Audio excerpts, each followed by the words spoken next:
The Samsung Galaxy S10 Plus comes in the usual black box that we are familiar with for all the Galaxy family, but the S10 Plus goes back to the standard two-piece box of the S8 series and earlier phones, not the magnetic flap that was found on most S9 series phones.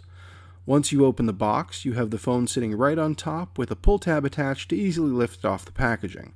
Simply lift the phone out and you can see the fast charging wall plug, the USB to Type-C adapter, and two boxes, one with the standard Type-C power cord and the other with a pair of AKG wired headphones of pretty good quality. Everything seemed pretty well packaged, but it did seem like I was missing something. And I found it inside the top cap. Instead of sitting under the phone like most previous Galaxy phones, the box with all the paperwork was fit tightly into the top cover.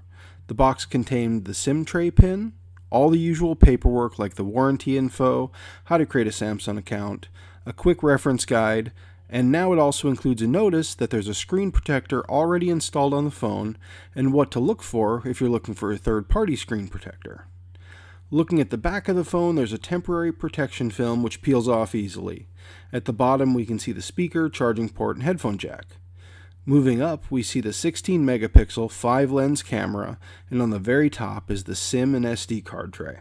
On the front, you can see the edges of the factory-installed screen protector around the dual front cameras, the 10 megapixel selfie cam and an 8 megapixel depth camera. Looking at the front, you can't really see where the fingerprint reader is hiding, and the front camera blends in nicely when the screen is off, making the phone seem 100% screen. Charging the S10 Plus is easy using the supplied Type-C cable or any Qi wireless charging pad. My phone arrived with 83% charge, and it was at 100% in about 20 minutes using the Type-C cable. As you can see here, I'm booting the phone for the first time.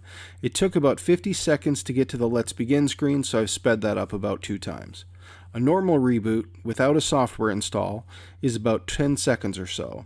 After you start the setup process, it'll be almost exactly the same as every other Galaxy device you've ever used or seen.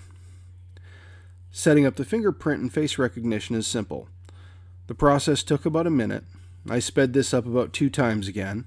One thing I found is that you need to move your finger around a lot and make sure to get all around the edges, or else you'll get errors when you're trying to use it in normal day-to-day operation. I actually had to delete this fingerprint you're watching me put in and redo it, and since then, when I got all the edges of my finger, it hasn't failed once. I'll go into daily use and functions in a separate video. Before I sign off though, I want to make a quick note about the buying experience on Samsung.com for this unlocked S10 Plus. I went online on the 21st, selected the options, black and 128GB storage. I passed in all the optional accessories except the pre-order gift, the free Galaxy Buds, which I'll review when they actually arrive.